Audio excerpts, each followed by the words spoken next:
Hola, ¿qué tal? ¿Cómo están? Un nuevo programa aquí en Arinfo. Martes 21 de noviembre de 2017. Escuchábamos la música en las cuerdas, mágicamente acariciadas por un célebre músico argentino.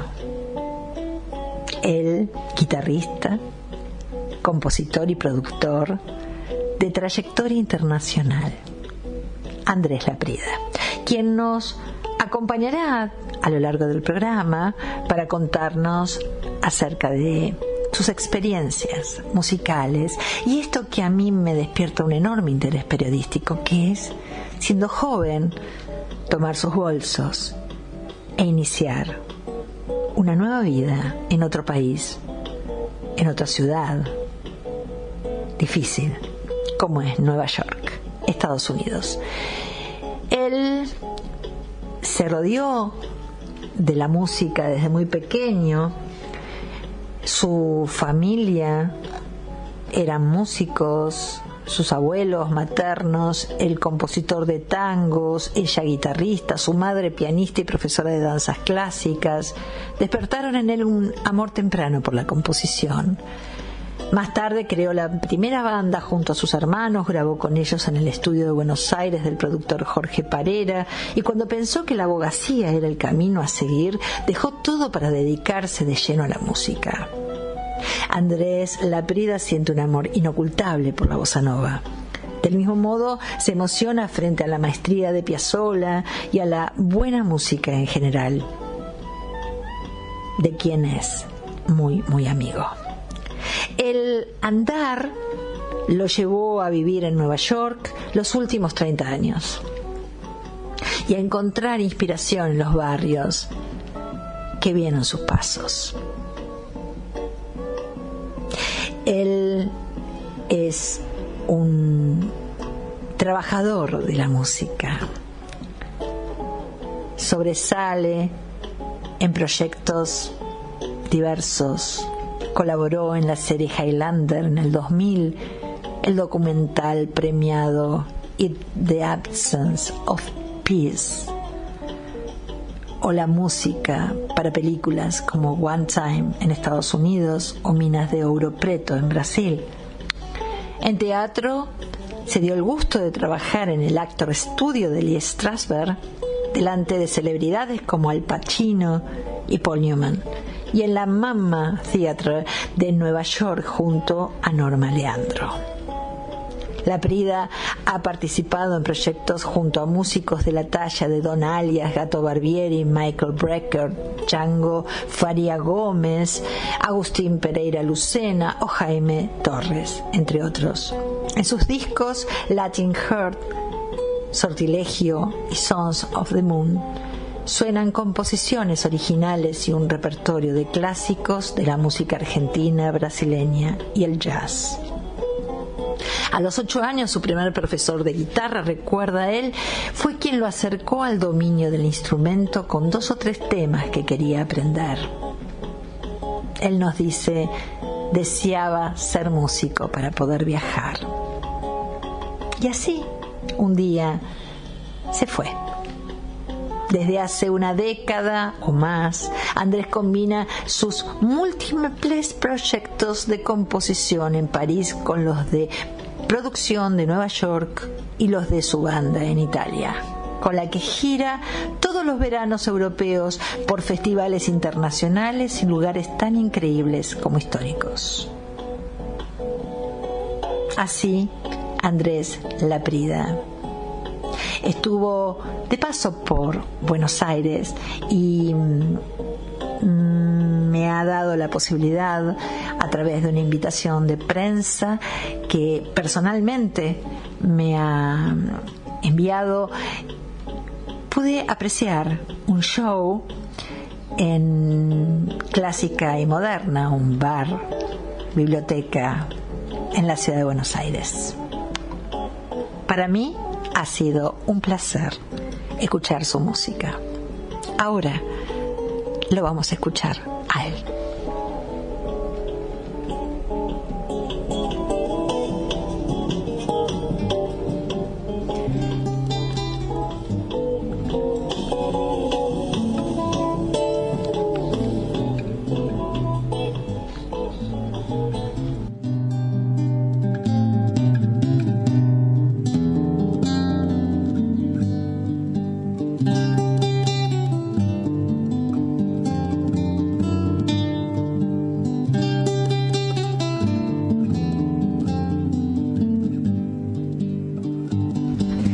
Momento de entrevista aquí con Andrés Laprida, un músico, compositor, una persona que toca la guitarra pero muy bien, que ha soñado con esto, creo.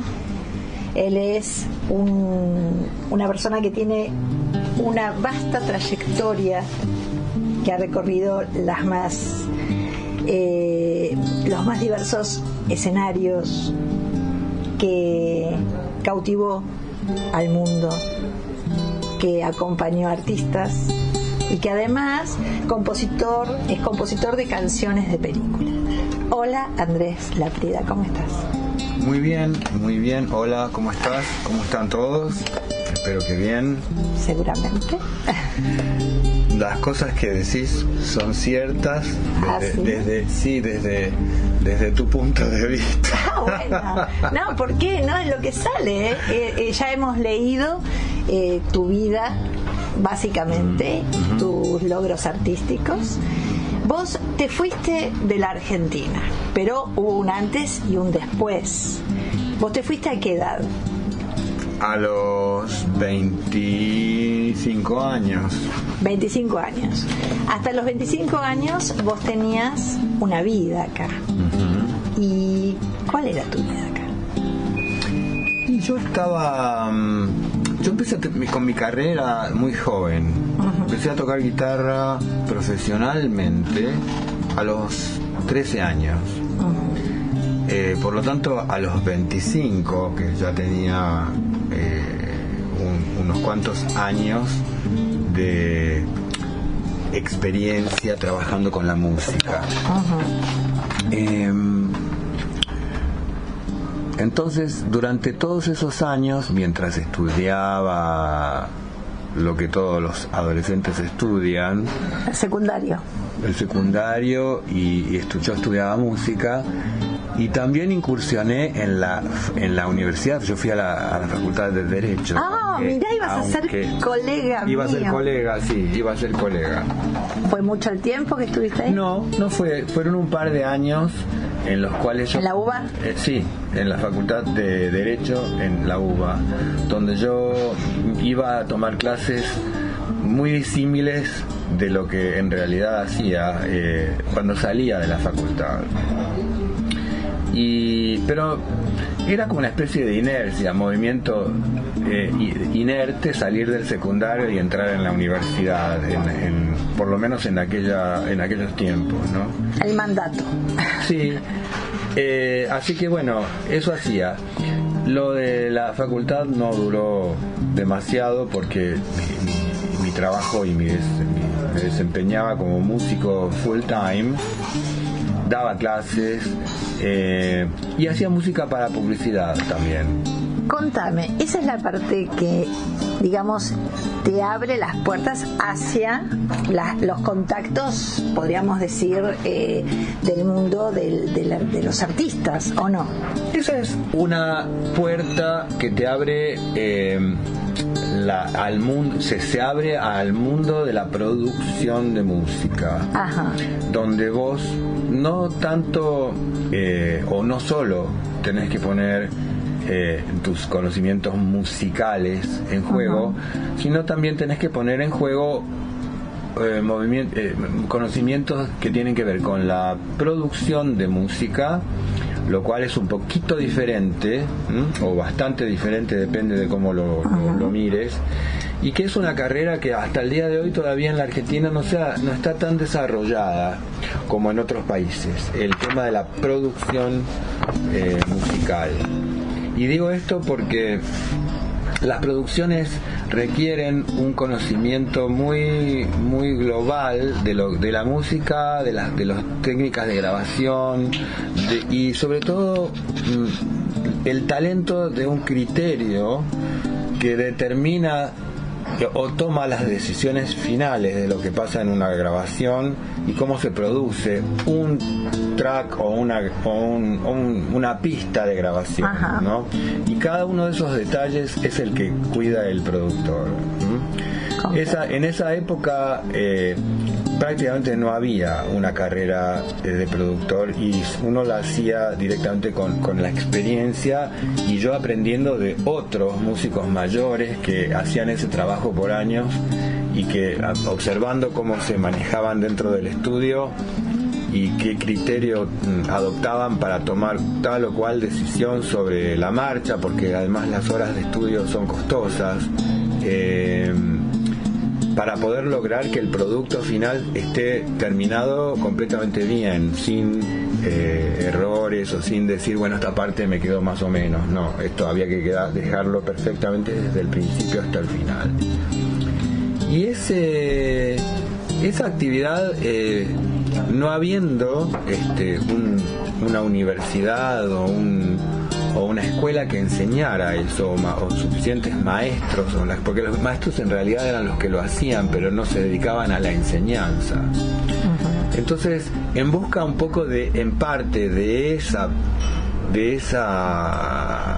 materia, digamos, es que yo me fui de la Argentina. Estamos hablando de los 80. Sí, de los años 80. Claro, 80 implica en no tener internet, no tener computadora, éramos pianito y guitarra ahí, ¿no? Y el pentagrama con y se grababa en cintas gordas de multicanales, análogas. Y bueno, eso, por ejemplo, la diferencia que se escuchaba entre las grabaciones producidas acá y las que se escuchaban producidas en países desarrollados como en Europa o en Estados Unidos era grande. Entonces yo decía, ¿por qué pasa esto? Porque si en la Argentina hay material como para poder producir a este nivel o no lo hay. Y esa era la pregunta, ¿no? ¿Material te referís a recursos humanos? No solamente. ¿O a talento? Bueno, ¿a qué te referís? No, talento, el talento hay en todos lados. La Argentina está llena de talento. Es un tema de ¿cómo explicarlo? De profesionalismo, ¿no? De cómo se llega a producir algo desde la A hasta la Z perfectamente bien. Excelencia. Sí, es un nivel de producción. Yo lo diría que está bueno usar la palabra excelencia, pero antes usaría la palabra profesionalismo, porque el profesional se supone que tiene que hacer todo bien en su profesión. Claro, intentarlo. Es como decirte, si un electricista viene y sabe cómo, digamos, cablear un sistema, pero no sabe cómo conectarlo. Claro. Entonces la conexión le salió más o menos, pero el cableado le salió perfecto. Entonces esas pequeñas cosas que yo encontraba como que por ahí faltaban, ¿no? Muchas veces se echaba la culpa a la falta de medios económicos, ¿no? Estamos hablando claramente de un mercado más pequeño en la Argentina comparado, suponete, con Estados Unidos, ¿no? Claro. Donde hay 10 veces más gente, ¿no? La población es 10 veces mayor. El terreno el territorio es 10 veces mayor. Aclaremos que estamos fuera del estudio de la radio y estamos en Clásica y Moderna, que es un bar. Arriba de este bar hay un pequeño lugar donde se nos ha permitido estar para lograr un poco de silencio, pero a veces se interrumpe ese silencio. Escúchame, Andrés, un día decidiste tomar un avión e irte, pero algo te impulsó a irte. Buscabas ese profesionalismo, buscabas llegar a ese punto, buscabas esos horizontes que acá no encontrabas. ¿Cómo es? Mira, es una combinación de factores, yo creo que fue. Sí, todo eso que decís fue parte de la decisión. Hay que tener en cuenta que uno de los factores más atractivos, ¿no? para viajar no solamente, o no es pensar que afuera es mejor, sino es enriquecerse, ¿no? Con lo que hay afuera que acá no hay. Como sumar experiencias. Sí, como lo que hay afuera y que no hay allá, que hay acá, es al revés también. Entonces, pues, podemos... No era solo esa parte que estamos hablando la que me llevaba afuera, sino entender que además era una experiencia de vida, ¿no?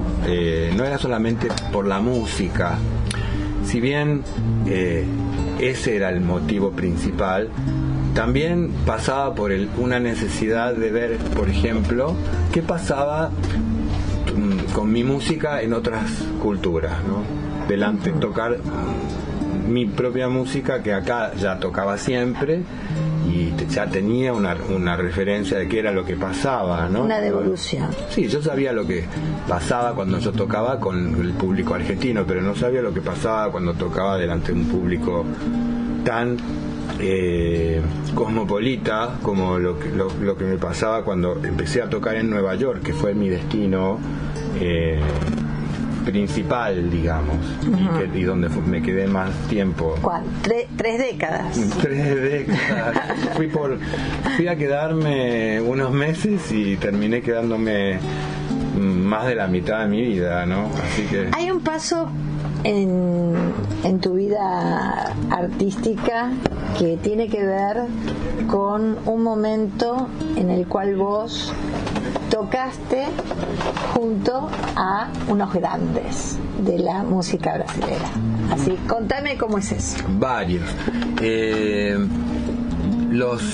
Los grandes de la música brasilera, que era la música que yo exploraba y disfrutaba más cuando empecé.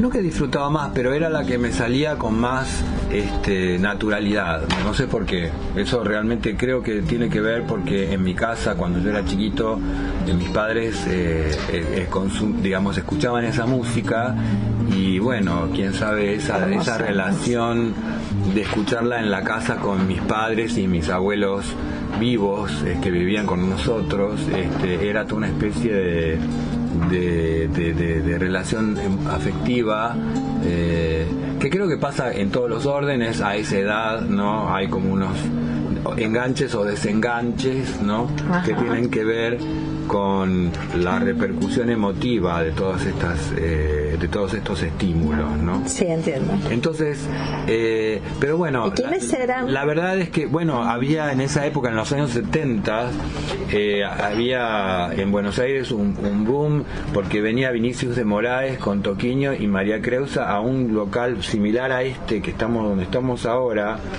que en la época se llamaba La Fusa. Ajá. E hicieron un disco memorable que todavía sigue vigente,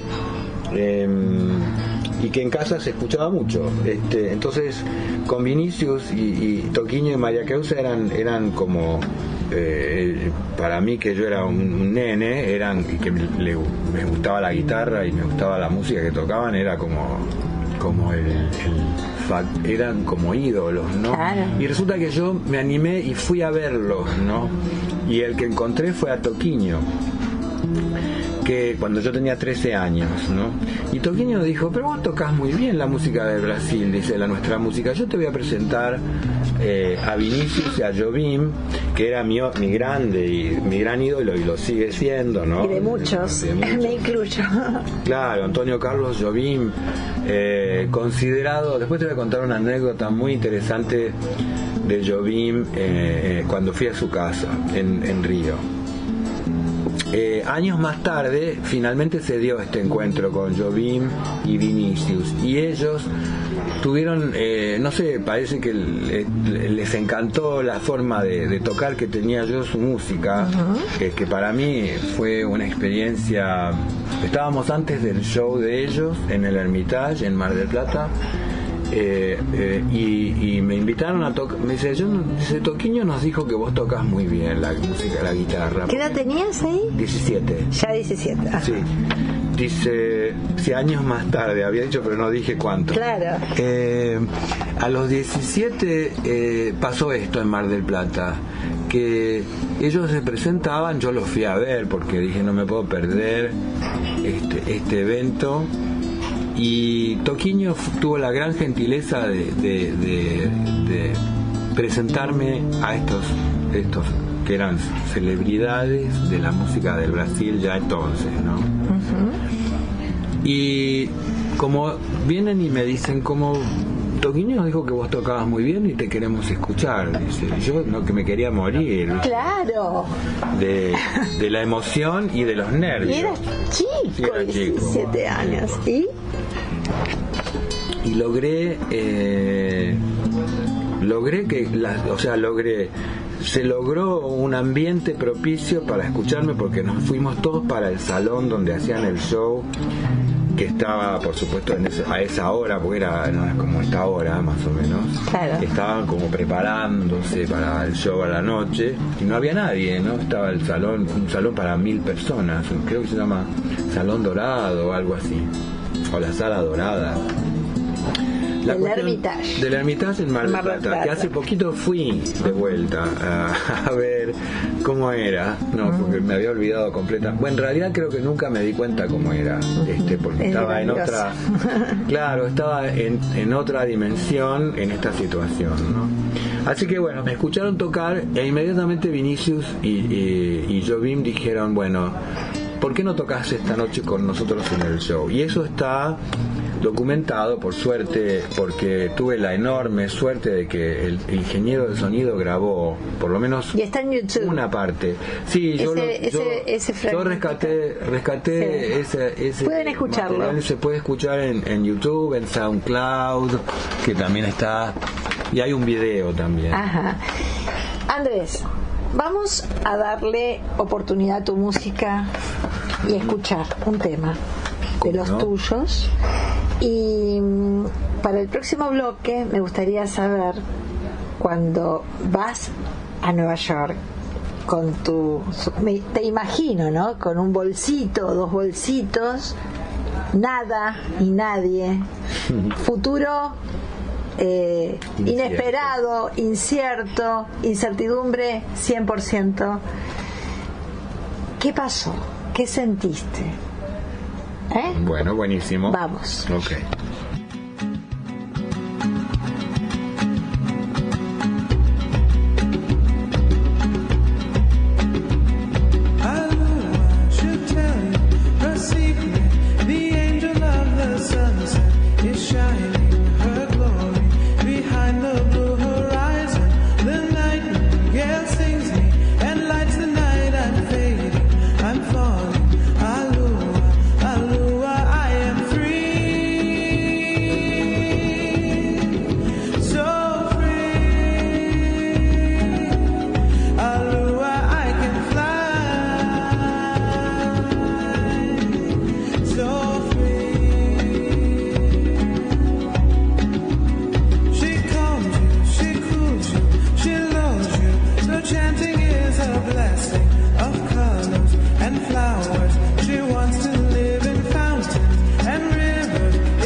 Como todos los martes a las 17 horas por Arinfo, nos dejamos acompañar por la doctora Sun Contreras, reflexionando sobre conceptos de la vida, de los seres, de los actos y de las ideas.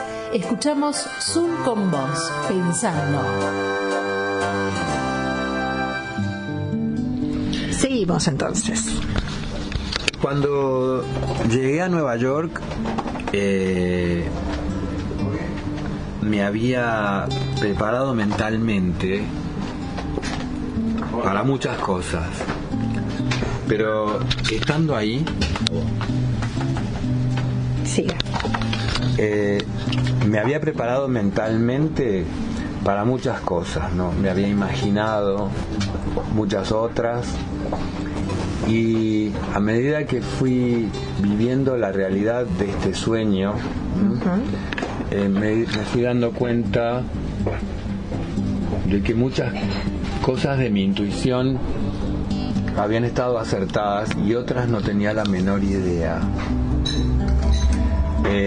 Así que una de las cosas que me sucedió fue que me di cuenta que tenía como que empezar de nuevo todo. Tenía que como que nacer de nuevo.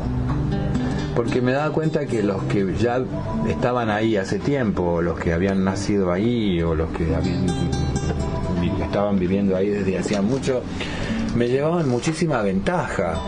Claro. En tantas cosas. ¿Seguro? ¿No? Hasta en cosas más básicas como tener tu lugar, tu departamento, alquilarte un lugar, tener un auto, esas cosas que digamos también son difíciles de alcanzar en tu propio país cuando vos recién empezás, ¿no? Estás recién empezando, bueno, me conseguí este lugar para vivir, para que sea mi casa, mi primera casa, mis primeros muebles. ¿Y qué pasó? ¿Alquilaste un lugar? Sí, alquilé un lugar. Pero vos no tenías a nadie allá en Nueva York. No. Amigos, parientes. Conocía dos personas. Ah, pero no de la música o sí de la música. No.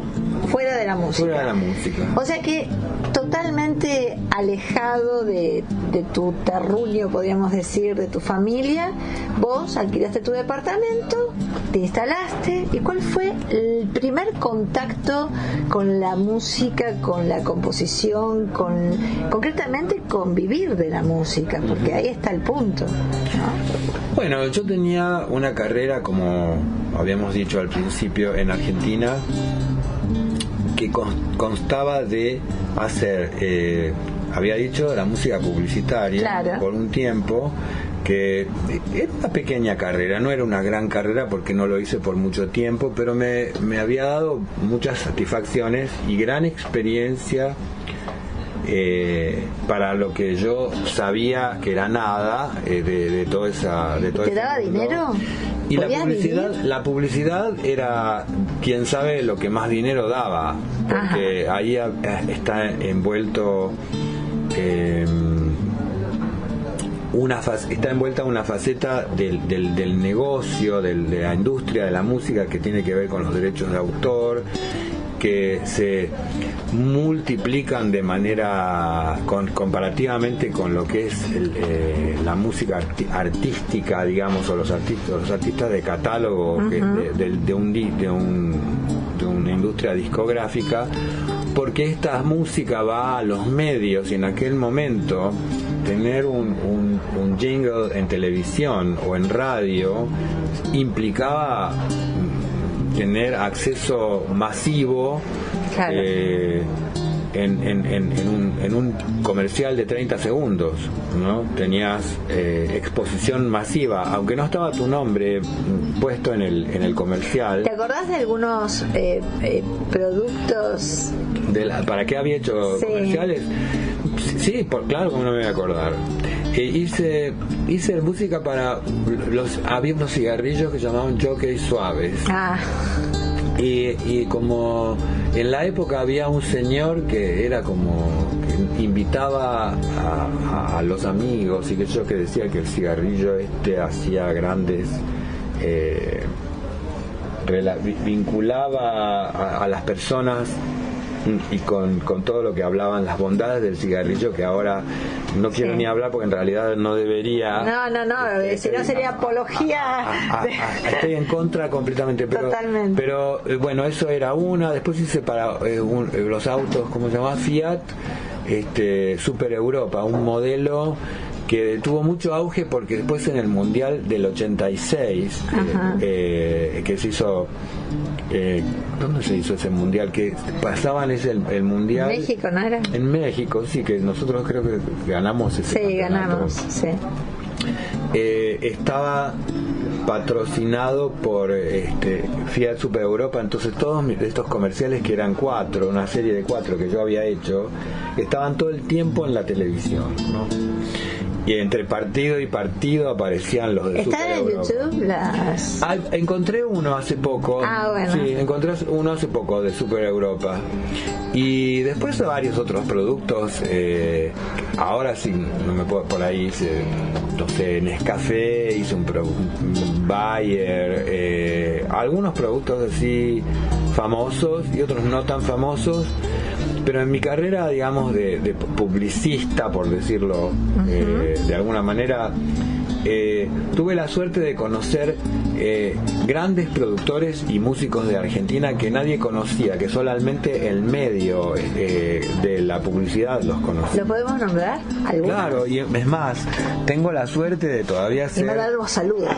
Sí, no, tengo la suerte de tener como amigo a uno de los más grandes músicos de publicidad, y no solo de publicidad, de la Argentina, que es Leo Sujatovich, a quien coincidentemente debo un poco la visita esta a Buenos Aires, porque me invitó, que el miércoles que pasó lo nombraron personalidad destacada de la cultura en la ciudad de Buenos Aires, así que estábamos en la legislatura asistiendo al acto de entrega de esta mención, esta distinción tan merecida, porque la verdad es que Leo ha trabajado muchísimo con muchos artistas más allá de la publicidad, ha hecho discos con mucha gente, ha trabajado con Spinetta y una larga lista de artistas argentinos, y no solamente en la Argentina, así que bueno, su carrera, premios en Europa, etcétera, etcétera,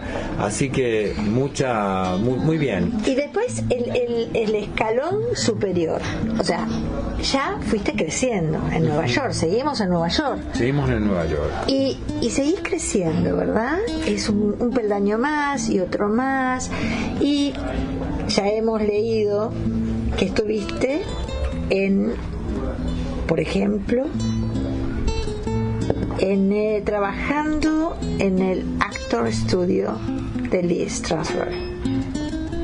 Sí, esa fue una pequeña, gran experiencia en teatro en Nueva York, como músico de una obra de teatro. Ah, mira qué bien. Que me dio una gran satisfacción, porque me encanta el teatro, me encanta el cine, me encanta el mundo de los actores, porque es una especie de irrealidad, ¿no? Claro. En la cual uno se puede refugiar de la realidad durante toda la vida, ¿no? Claro que sí.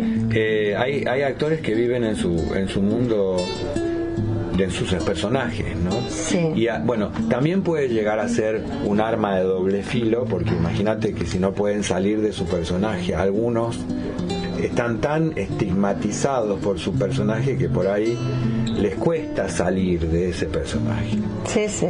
Pero si es un personaje elegido, está bien, ¿no? O sea, me parece que todos de alguna manera elegimos ser quienes somos, y que nos convertimos en personajes de nuestra propia vida, ¿no? Entonces eso me encanta del mundo del teatro, del arte escénico. Colaboraste en la serie Highlander 2000. Sí. Está bueno. Ahí fue otra época de mi vida donde tenía un socio francés, Simon Cloquet, un gran músico, productor y una gran personalidad, con quien tuve la suerte de encontrarme mientras tomaba un curso en la universidad en la escuela de Juilliard de música en Nueva York, y todos los alrededores de esta sociedad, digamos, que tenía con Simón, eran relacionados con el mundo de la publicidad. Ahí volví a hacer música publicitaria, pero en Estados Unidos, y eso fue una gran experiencia para mí también, porque ahí me di cuenta cómo funcionaba el mecanismo de escribir y producir música en New York, y que era una experiencia muy interesante. También hemos leído que estuviste acá dice One Time es la película, ¿no? One Time. Sí, es una. Esa es la que hemos nombrado. Y Minas de Ouro Preto, en Brasil. Minas de Ouro Preto fue la primera incursión en cine, sí. Resulta que yo fui a Brasil después de la experiencia con Vinicius y Jobim, porque ellos me invitaron. Ajá. Entonces al año siguiente fui a Río de Janeiro y voy a contar esta historia porque la quería contar, no sé cómo la voy a incluir en este momento, pero la podés contar en un ratito. Claro, cómo no. Porque vamos a escuchar un tema musical tuyo. Gracias.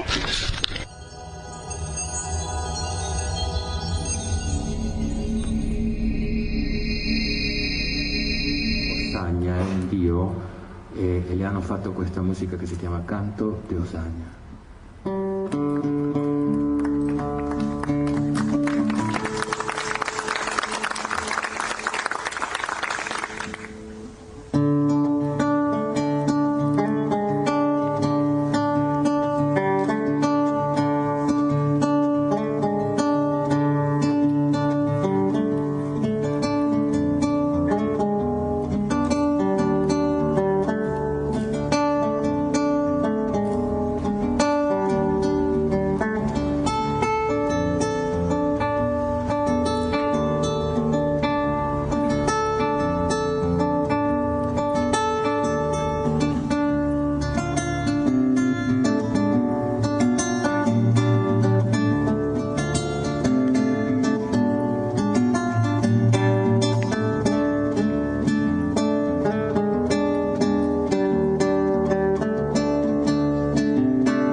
Andrés. Cuando conocí a Vinicius, primero fue Vinicius y después Jobim, el que fue el último en bajar de su habitación en el Hotel Hermitage. Uh-huh. Y claro, de repente uno te encontrás con un personaje como Vinicius de Moraes, ¿no? Sentado y a disposición para hablar contigo, ¿no? Con la posibilidad de hacerle 10.000 preguntas. De una humildad impresionante, ¿no? De ver. Él era una persona muy especial, no era muy fácil de descifrar. Uh-huh. Y menos a mi edad, mi corta edad, a 17 años, yo solo lo observaba y trataba de mirar y de aprender cómo era, ¿no? Y él, una de las cosas, todo lo que decía era hablaba poco, pero todo lo que decía era muy preciso y súper interesante, ¿no? Lo que él decía, cómo combinaba las palabras. Vinicius, vos sabés, era un gran escritor, pero además de ser un gran escritor, era un tipo que tenía una percepción de la realidad superior, ¿no? Uh-huh. Un visionario, un tipo así con gran una sensibilidad. Yo no creo que pueda. Hace falta. En su música también se nota toda esa sensibilidad. Pero entonces él decía, Jobim es el compositor más importante del siglo XX, de música popular, ¿no? Uh-huh. Claro. Y tuviste esa suerte, esa posibilidad, sí. Y a lo largo de la vida vos te fuiste conectando con él, ¿no? No es algo que termina. Después cuando fui a Brasil, y acá viene la anécdota, que es interesante para nosotros los argentinos, porque yo estaba en casa del hijo de Jobim en Río de Janeiro un día, que me había invitado a cenar. Y Jobim no estaba en Estados Unidos en esa época. Por lo tanto, su hijo, digamos, que además también es músico y continúa, digamos, la carrera de su padre, pero él también es arquitecto, o sea que no es como, digamos, no es que continúa exactamente los pasos del padre. De todas formas, que es un gran músico, Paulo, charlando, yo le digo, ¿no? Porque me imaginé que le hubiera gustado saberlo, aunque ya se ve que ya lo sabría, ¿no? Vinicius dice de tu padre tal cosa, ¿no? Que es el mejor o el compositor más importante del mundo, para que lo diga Vinicius, ¿no? Que era una celebridad impresionante del siglo XX. Y él, ¿sabes lo que me contestó? Me dice, qué extraño, me dice, porque para mi papá es Piazzolla. Ah, qué bien. Así qué que lindo. esa anécdota para nosotros argentinos, qué reconocimiento. para nosotros argentinos nos debe dar orgullo. Claro que sí. Aunque no se sabe mucho esta historia, No, ¿no? pero son Porque es la que yo viví en Fuiste la casa. testigo de eso, Sí, ¿no? fui. Porque a veces también está un poco las glorias, los aplausos, los premios que bueno, que mucho tienen que ver con el métier publicitario, de la promoción o de la prensa. Pero esto es una charla que vos tuviste la posibilidad de vivenciar y como testigo. Antes de entrar en esta actualidad musical que te tiene en Mendoza y en Nueva York como doble residencia, Y en Italia. y en Italia, porque además vos has trascendido en Europa y en ¿qué países de Europa? Sobre todo Italia y Francia. Italia y Francia. ¿Y Rusia ha sido hacia Rusia? Algunas obras mías están dando vueltas por otros países. Entonces uno de ellos es Rusia, que han presentado una obra mía en la sala Tchaikovsky en Moscú. Qué bien.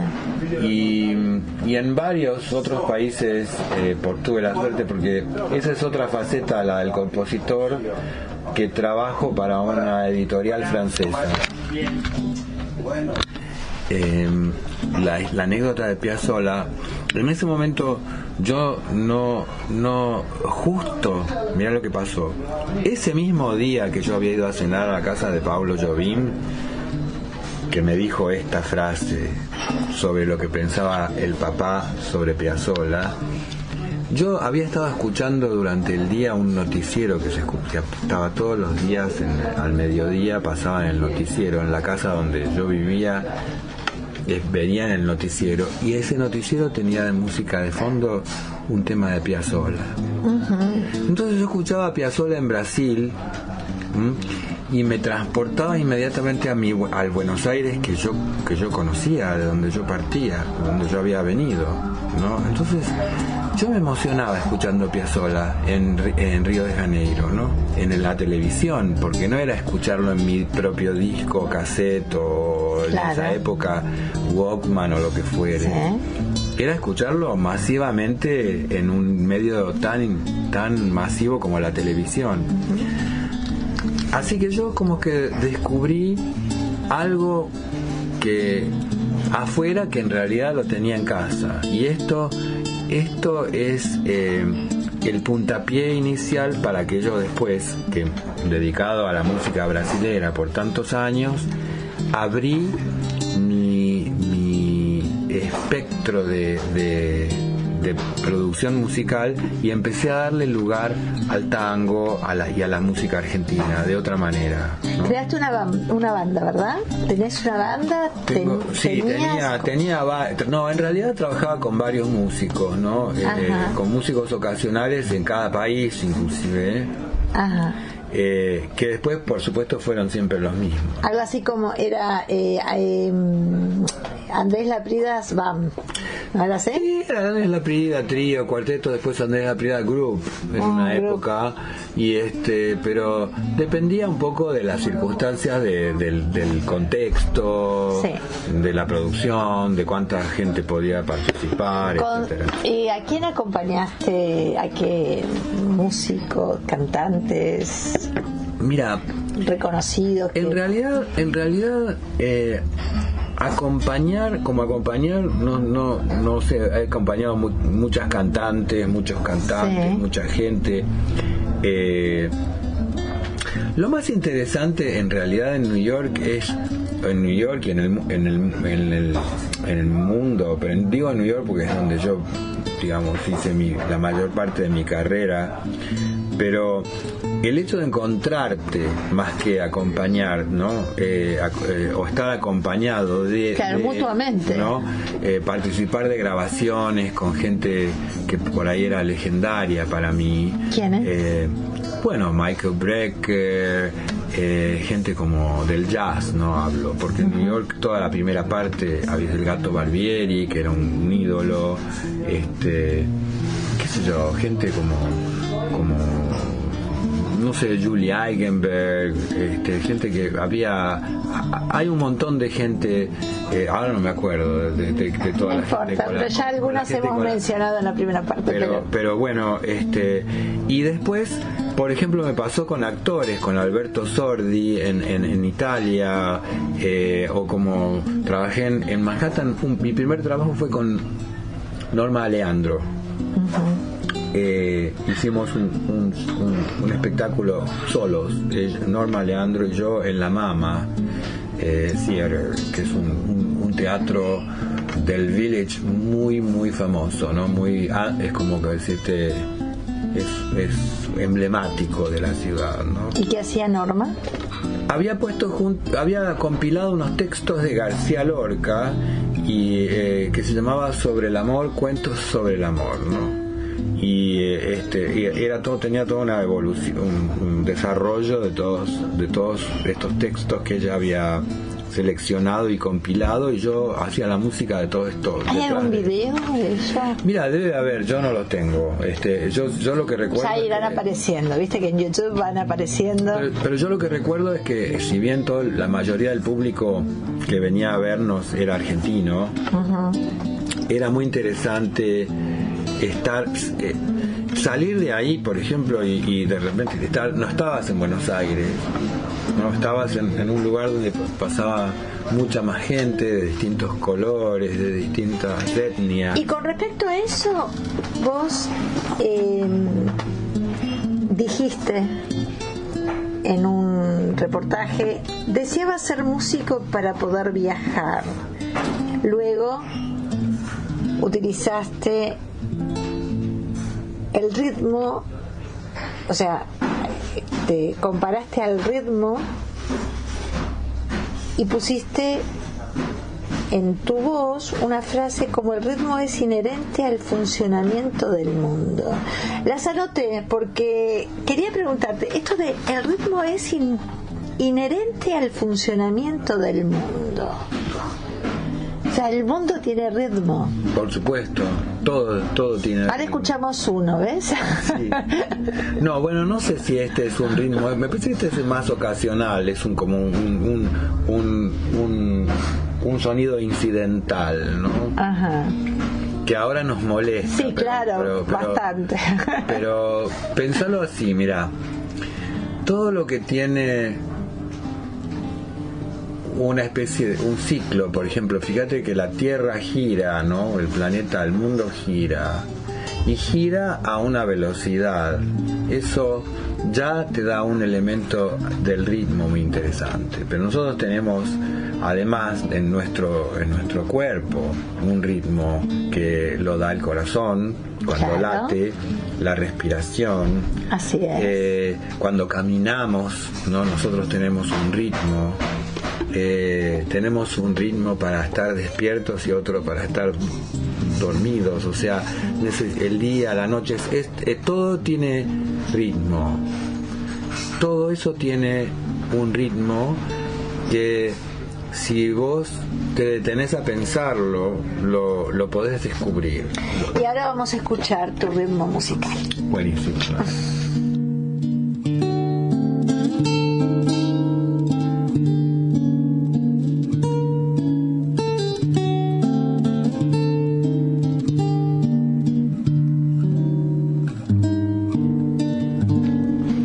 Este es el momento de Luz Literaria, que me permite de alguna manera tomar contacto con las metáforas, ¿no? Literarias.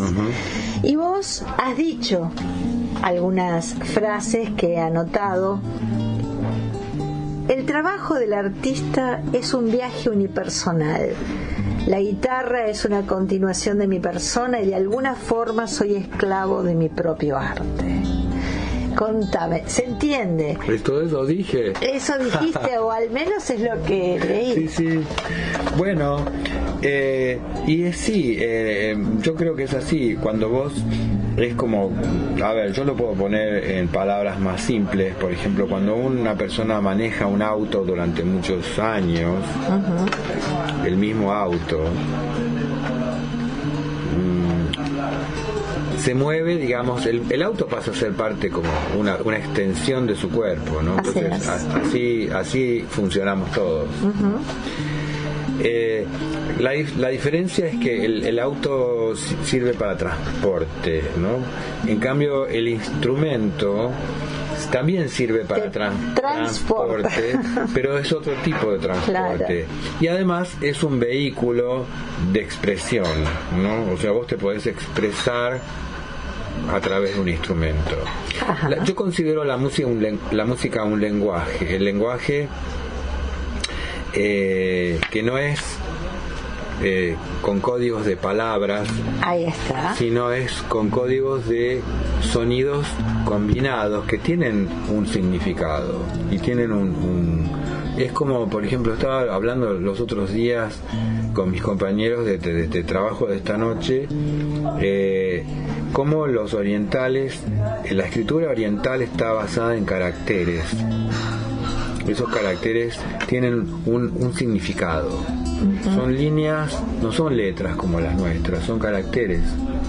El idioma chino, el idioma japonés. Para nosotros son como dibujos. Para nosotros son dibujos, para ellos son caracteres. Son también caracteres. Nuestras letras también son caracteres, lo que pasa es que son de características diferentes. Claro, caracteres. Y con respecto a esto que vos mismo decís, ahora, en otro momento, yo he leído que has dicho, la música es código de expresión que saltea la parte intelectual y apunta a la emoción. Si antes me daba miedo tocar, hoy lo siento como una necesidad personal de intercambio. Yo supongo que lo que has querido decir, tocar en público, ¿no? Claro, bueno. Una necesidad de intercambio que se ve siempre enriquecida por la energía del público. Bueno, claro, cuando uno se puede, tiene la oportunidad de tocar enfrente a una audiencia, ¿no? Porque nosotros, los músicos, tenemos también que trabajar. El trabajo del músico es muy solitario cuando practicás o cuando estudiás música, o sea, durante el tiempo que estás preparando o estás aprendiendo a tocar algo, no hay audiencia que te aguante. Claro. ¿No? Pero entonces el tema es que cuando pasás de ese estado solitario a un estado acompañado, que es donde vos proponés una historia que vas a contar con tu música, la audiencia la recibe y el retorno de eso que viene a ser no solamente el aplauso, sino el silencio, la atención, la energía en el último caso. Es lo que nutre a la persona que va a actuar, te lo diría en inglés como al performer, ¿no? al que está interpretando la música o ejecutando un instrumento. A mí esa palabra de ejecutar un instrumento no me gusta. A mí tampoco, pero en inglés es play. Sí, y esto es jugar, ¿no? O play, esto de jugar, tocar, ejecutar. Está mejor, sí. Está mejor, ¿no? Me parece que está mejor que ejecutar. Ejecutar me parece que es demasiado formal y no tiene que ver con ejecutar. Solo se aplica a los músicos que no saben tocar y ejecutan las composiciones de otros músicos buenos, las ejecutan, ¿no? Vamos al último tramo del programa. Acá dice: vivo pensando en ideas musicales. Eso dijiste. Desde chico me imagino temas, los orquesto en la cabeza, aunque no lo diga, y son pocos los que puedo plasmar en la realidad. Es verdad. Eso verdad. Lo dijiste. Es verdad. Bueno, eso me pasa, o sea, me pasa siempre. Me pasaba de chico, me pasó siempre. Y nos pasa a todos, porque en cada uno, nosotros tenemos una cabecita donde es un borrador de todo lo que después trasladamos a lo concreto, que finalmente es el producto final, ¿no? Valga la redundancia. Sí. Andrés, me ha dado gusto compartir esta charla con vos. Yo creo que tu hoy es excelente, porque no solamente estás en el país que te dio que te dio nacer, sino que además, bueno, has creado una familia, tenés la posibilidad de hoy de estar como invitado en un lugar muy agradable, con gente amiga, ¿verdad? Que te da la posibilidad de disfrutar y permitir que otros disfruten de tu música. Sí, obviamente para mí venir a Buenos Aires es un placer y es una necesidad también. De aquí yo he partido de esta ciudad, pero siempre regreso. Claro, y cuando regreses o vía Skype, vamos a hacer la segunda parte, porque esta vida es musicalmente es muy larga y necesita por lo menos una segunda parte. Pero cómo no, me encanta. No, nos hemos quedado cortos, pero bueno, te agradezco mucho. No, yo a vos y a la audiencia que ha tenido esta paciencia. No, qué paciencia, no, es feliz. La audiencia que tengo es generalmente esa que creo que me empezó a entender hacia dónde iba mi mensaje. Buenísimo. Me alegro mucho por vos. Gracias. Y por la audiencia. Bueno, gracias por estar, gracias por acompañarme un día más aquí en Arinfo. Hoy fuera del estudio por una razón especial, pero siempre con agrado de transmitir este mensaje que es de pensar junto a vos. Chao.